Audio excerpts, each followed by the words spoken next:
सरकार 3.0 का गठन हो चुका है और लगातार तीसरी बार नरेंद्र मोदी ने प्रधानमंत्री पद की शपथ ली है।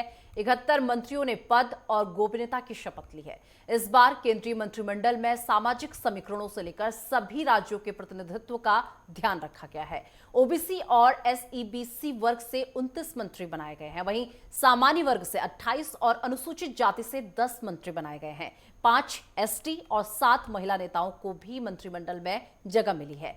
सीटों के लिहाज से सबसे बड़े राज्य यूपी में पीएम मोदी समेत सबसे अधिक 10 मंत्री हैं। नई सरकार में युवाओं को तरजीह दी गई है, लेकिन वरिष्ठ और अनुभवी नेताओं का खास महत्व भी दिया गया है। पिछली सरकार के अधिकांश बड़े चेहरे नए मंत्रिमंडल में भी शामिल किए गए हैं। वहीं नए मंत्रिमंडल में लगभग हर राज्य का प्रतिनिधित्व है। केरल से 2 मंत्रियों को बनाया गया है और पंजाब से भी मंत्री बनाए गए हैं। ये बताता है कि सरकार का केरल और पंजाब पर भी फोकस है और हो भी क्यों ना, पहली बार केरल में कमल खिला है।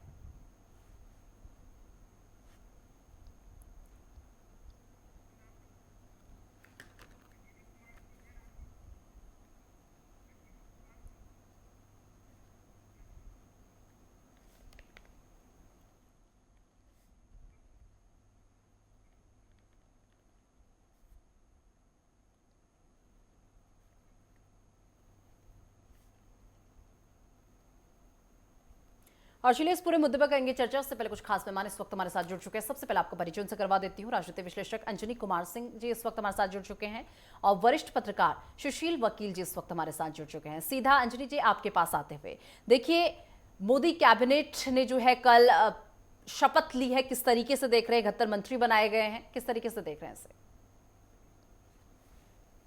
जी, कल शपथ ग्रहण समारोह में लगभग राज्य के सभी जगहों पर उचित प्रतिनिधित्व देते हुए परम आदरणीय नरेंद्र मोदी जी ने शपथ ली है।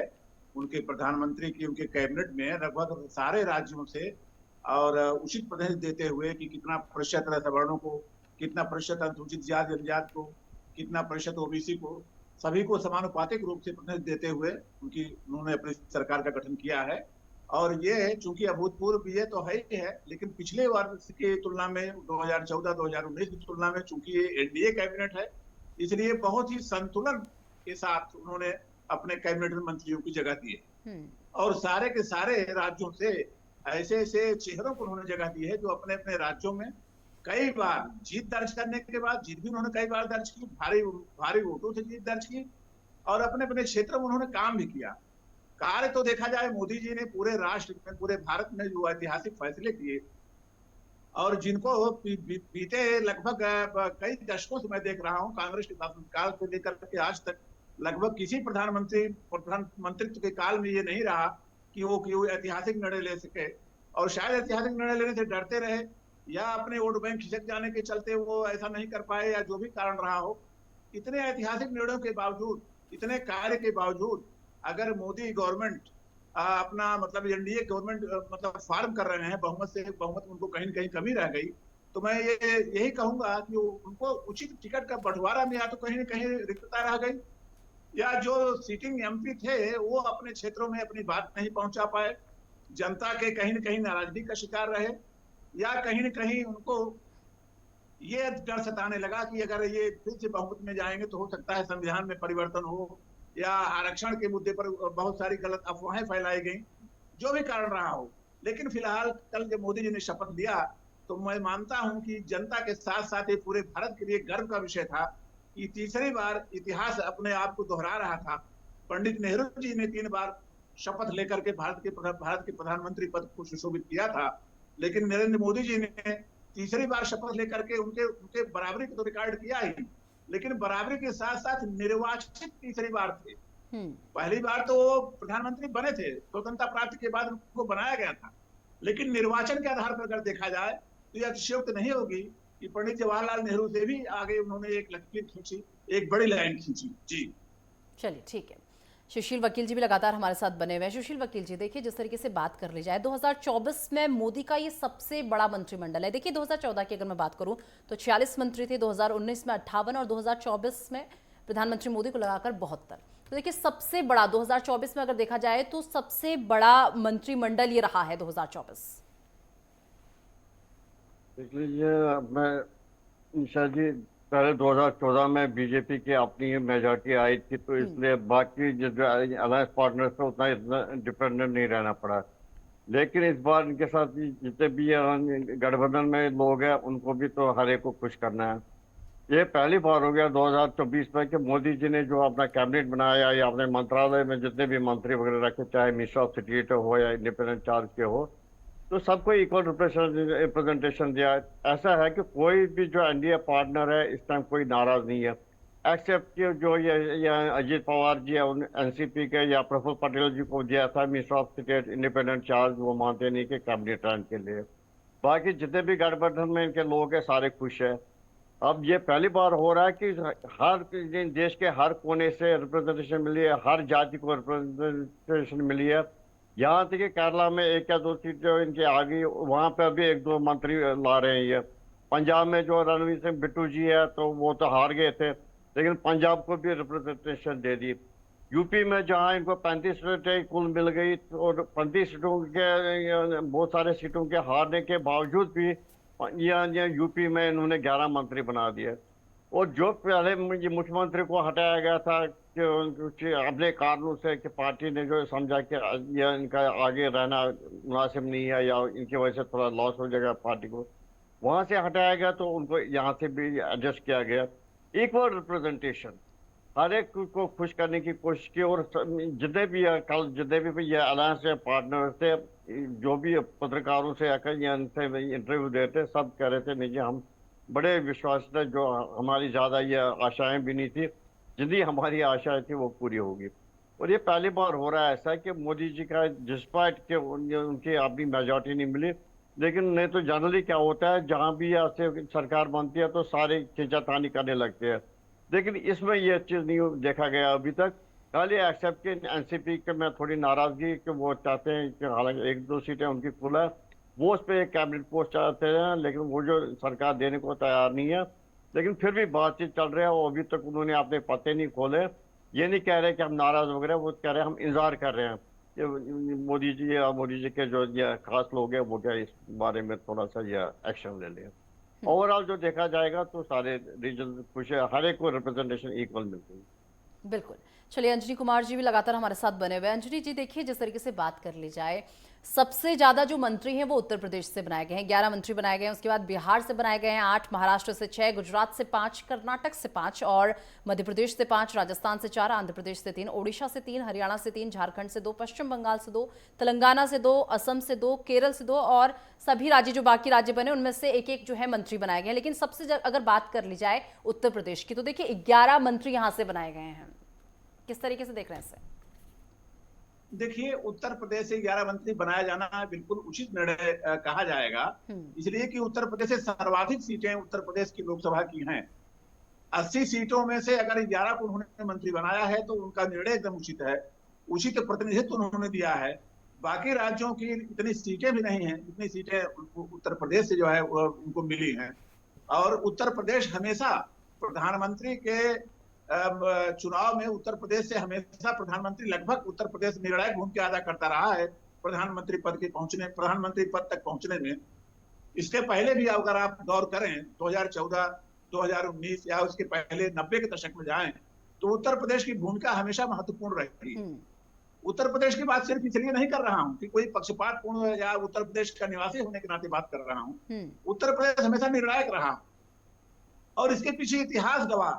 पंडित जवाहरलाल नेहरू से लेकर के पंडित मोतीलाल नेहरू के समय में जब ऐतिहासिक निर्णय लिए जाते थे, भारतीय राष्ट्रीय आंदोलन में मरने मिटने वालों और भारतीय राष्ट्रीय आंदोलन के कार्यकर्ताओं के लिए जो फंडिंग होती थी, आनंद भवन में मीटिंग होती थी, कैसे कहाँ कहाँ क्या क्या कार्यक्रम होने हैं, सब आनंद भवन से गवर्न होता था। तो मैं कहूंगा कि इलाहाबाद एक केंद्र हुआ करता था, उत्तर प्रदेश का प्रयागराज ऐसा स्थान था जहां से पूरे के पूरे भारतीय राष्ट्रीय आंदोलन का वो केंद्र बिंदु था, वहीं से संचालित होता था।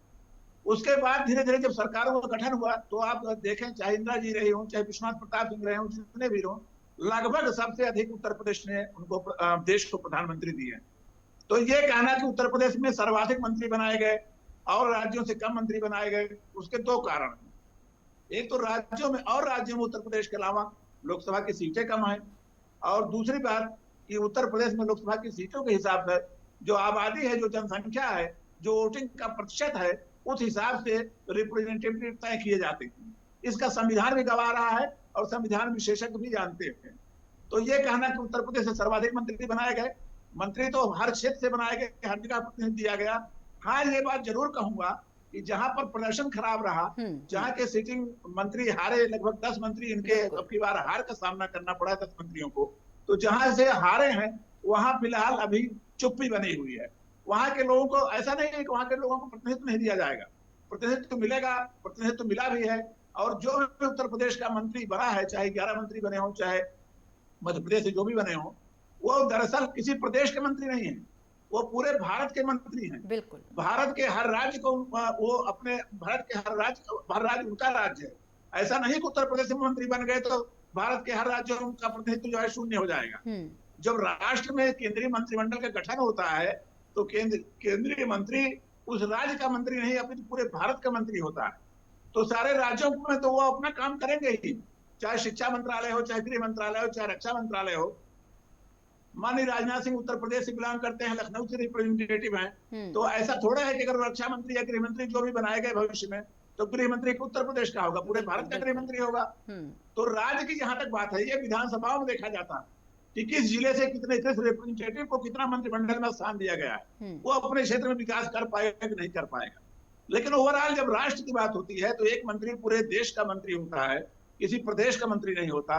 लेकिन फिर मैं अपनी बात पर वापस आता हूं कि उत्तर प्रदेश से जो 11 मंत्रियों को जगह दी गई है, वो लोकसभा की सीटों के आधार पर, जनसंख्या के आधार पर और पाए हुए मत प्रतिशत के आधार पर वो ये निर्णय लिया गया है। जी चलिए, ठीक है।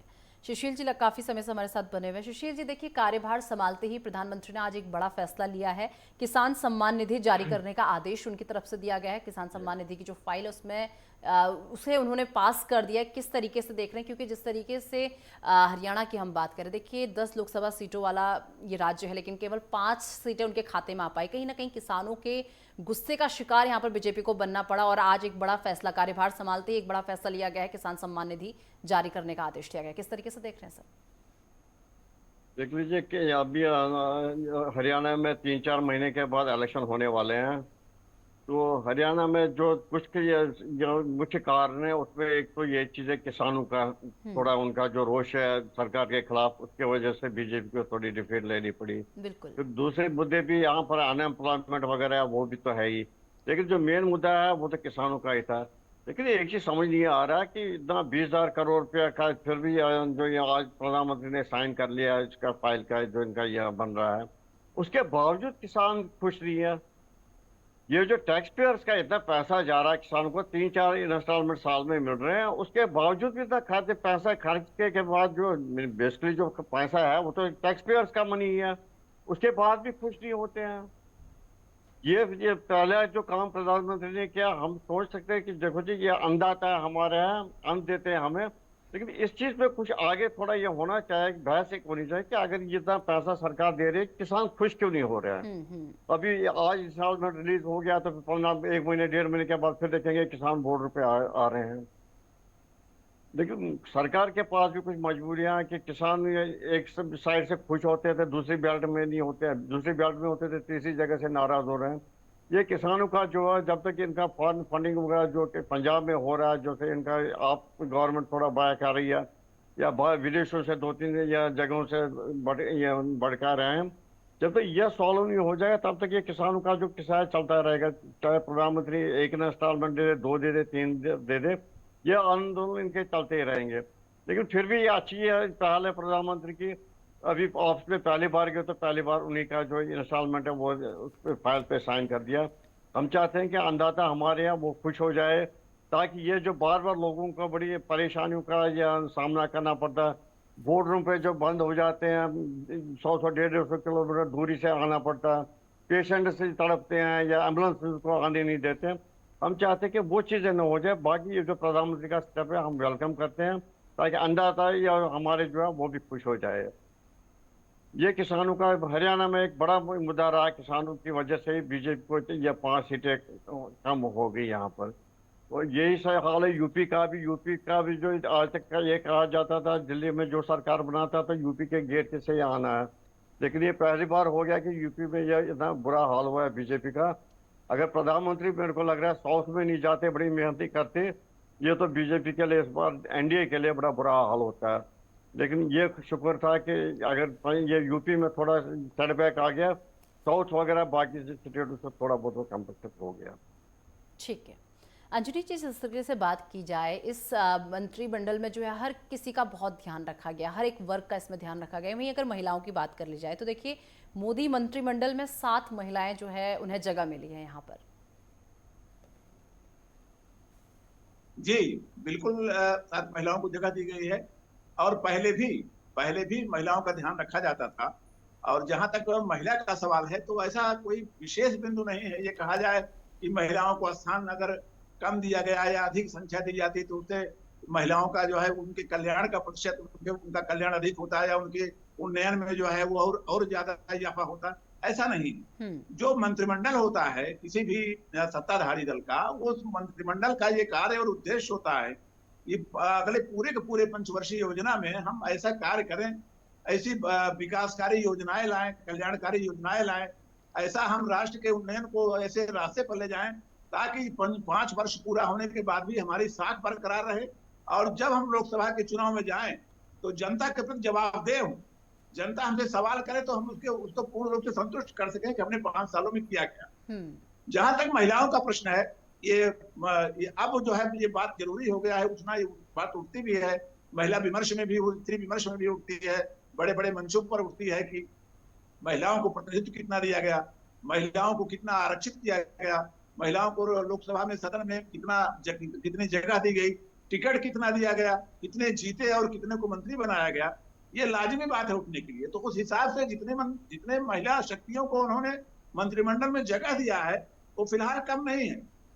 ये मैं नहीं कह रहा हूँ, ये राजनीतिक मतलब जो राजनीतिक विश्लेषण है, जो संविधान के अनुरूप विशेषज्ञों के अनुरूप जो विश्लेषण है, जैसे इकोनॉमिस्ट जो है विश्लेषण करते हैं भारत के अर्थशास्त्र पर, जैसे अभी हमारे साथी मित्र ने बादरणी सुशील जी ने बात कही किसानों के लिए, उस विश्लेषण के आधार पर यह कहा जा सकता है कि जो महिला सांसदों को, जो महिला मंत्रियों को जगह दी गई है, उनकी संख्या फिलहाल कम नहीं। उसके अलावा भी प्रधानमंत्री अपने पास बहुत सारे ऐसे मंत्रालय, ऐसे विषय अपने पास रखते हैं जो कालांतर में मंत्रिमंडल विस्तार में हो सकता है वो महिलाओं को और बढ़ाएं या किसी और को विस्तार में किसी और को शामिल करें।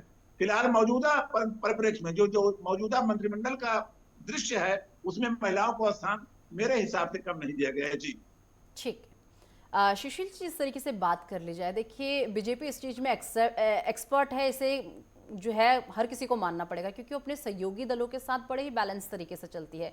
अगर यही स्थिति अगर विपक्ष में होती तो शायद आवाजें उठने लगती, लेकिन देखिए जिसे जितना दिया गया, हालांकि डिमांड्स बड़ी बड़ी रखी गई, हर चाहे आप टीडीपी की बात कर ली जाए, चाहे जेडीयू की तरफ से बात कर ली जाए, हर किसी ने अपनी डिमांड रखी क्योंकि बीजेपी बहुमत के आंकड़े को नहीं छू पाई और सबकी डिमांड्स पूरा करना बीजेपी पर एक जिम्मेदारी सा जो है बन गया था। लेकिन देखिए सहयोगी दलों के साथ भी इतने बैलेंस तरीके से जो है बीजेपी चले, किस तरीके से देख रहे हैं इसे?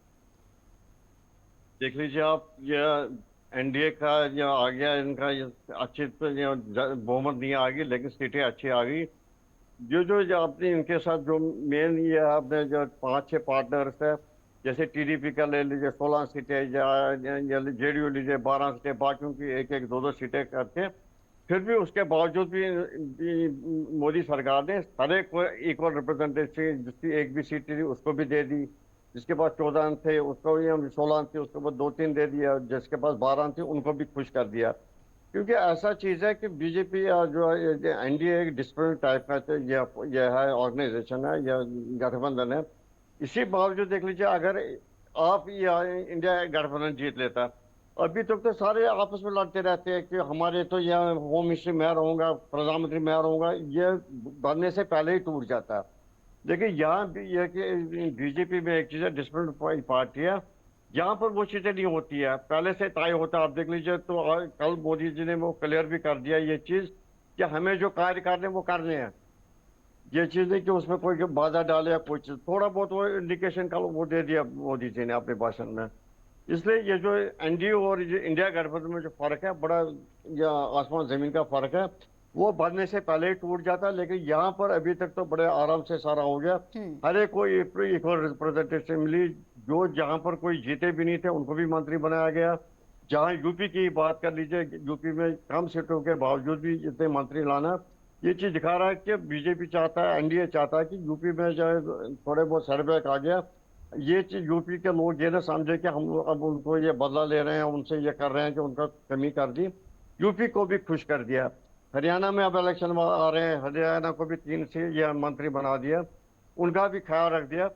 और उस हिसाब से लग रहा है कि एनडीए में जो ये अपने गठबंधन के साथी जो उनके हैं, सब उसमें खुश है। सब ने कल अपनी खुशी जाहिर की। लेकिन खाली ये एक ही रह गया जो अभी अजीत पवार जी का जो मसला है, हो सकता है वो भी 1-2 दिन में सॉल्व हो जाएगा। बाकी जो आपको ये महिलाओं की बात कर रहे थे, मेरे को लग रहा है कि अभी बात चल रही है पुंडेश्वरी जो जो आंध्र प्रदेश से आ रही है, शायद उसको लोकसभा स्पीकर बनाने की बात चल रही है। और भी लग रहा है कि और भी मोदी जी अपने ठीक। कैबिनेट में या बाकी जो पोजिशन है उसमें महिलाओं को स्थान देने वाले। अंजलि जी, यही सवाल मेरा आपसे भी रहेगा। देखिए, बड़े ही बैलेंस करके बीजेपी चलती है, ये खूबी बीजेपी की कह लें या कुछ भी कह लें, बड़े ही बैलेंस तरीके से चलती है। क्योंकि बीच में आपने भी देखा होगा कि जब ये एनडीए जीत गई थी, उसके बाद एक स्थिति ऐसी भी आ गई थी जहां पर नीतीश कुमार की अगर बात करें, खबरें ये थी कि कहीं नीतीश कुमार फिर से पलट तो नहीं जाएंगे। क्योंकि आपने देखा होगा, वो तस्वीरें आपने देखी होंगी कि तेजस्वी यादव के साथ एक ही फ्लाइट पे आना और तेजस्वी का पीछे सीट पर बैठना, नीतीश का आगे सीट पर बैठना और कुछ देर बाद साथ साथ में बैठना। तो कहीं ना कहीं जो है चर्चाएं तेज हो गई थी, कहीं नीतीश कुमार पलट तो नहीं जाते। उसके बावजूद भी जो है अब स्थितियां बहुत सामान्य सी बनी हुई है। तो कह सकते हैं कि बीजेपी को ये हुनर, बीजेपी का समझे या कुछ भी समझे, कि बैलेंस बहुत अच्छी तरीके से कर लेती है बीजेपी। जी देखिए, भारतीय जनता पार्टी का जो उच्च सहपुष्ट बिंदु है, मतलब भारतीय जनता पार्टी की जहां से शुरुआत होती है, वहां पर बहुत ही कद्दावर नेता जो है वो रहे हैं। इसके पहले राष्ट्रीय स्वयं सेवक संघ जो है वो भारत का एक कहा जाए कि एक सांस्कृतिक संस्था है जो भारत को अध्यात्म और संस्कृति का पोषण देता है। राष्ट्रीय स्वयं सेवक संघ से ही निकले हुए लगभग सारे बड़े राष्ट्रीय नेता थे, और ये हुनर सबसे अच्छा आदरणीय अटल बिहारी वाजपेयी जी में देखने को मिलता था, जो सारे दलों के लोगों को लेके चलते थे और अपने गठबंधन में शामिल जितने भी दल रहते थे उनको पूरी तवज्जो देते थे। और यही धीरे धीरे कालांतर में आदरणीय मोदी जी के पास भी मतलब ट्रांसफर हुआ। अभी तक जो सरकार थी वो सिंगल लार्जेस्ट पार्टी थी, बहुमत में थे, लेकिन इस बार चूंकि उनको समर्थन लेना पड़ा, थोड़ी सी उनको मतलब मशक्कत करनी पड़ी। और फिर जहां तक नीतीश बाबू जी की बात है, तो वैसे बहुत सारे लोग राजनीति में चेहरे होते हैं जो समय समय पर पलटते रहते हैं अपने स्वार्थ की खातिर या सत्ता की खातिर या पूर्वाग्रह और द्वेष की खातिर। लेकिन मैकियावेली का एक कथन है, कोटेशन है राजनीतिज्ञों के लिए कि a king should be clever, a king should be brave as well as lion and should be clever as well as fox. एक राजनेता को वो शेर की तरह बहादुर होना चाहिए और लोमड़ी की तरह चालाक होना चाहिए। तो ये मैकियावेली का कथन तब का है जब पूरे विश्व में लोकतांत्रिक सरकारों का जो वो होता था, नेता होता, लोकतांत्रिक सरकारों को जो गठन करता था, जो नेता होता था, ये उसके लिए उसने बात कही थी। पाश्चात्य राजनीतिक विचारक था। चलिए ठीक है, माफी के साथ अंजलि जी आपको रोकना चाहूंगी, माफी के साथ आपको रोकना चाहूंगी, समय मुझे इतनी इजाजत देता है। फिलहाल बहुत शुक्रिया आप दोनों का, आप दोनों हमारे साथ जुड़े और इस पूरे मुद्दे पर आपने हमारे साथ चर्चा की। और चलिए फिलहाल वक्त एक छोटे से ब्रेक का, ब्रेक के बाद फोन हासिल होते हैं। मैं नरेंद्र दामोदर दास मोदी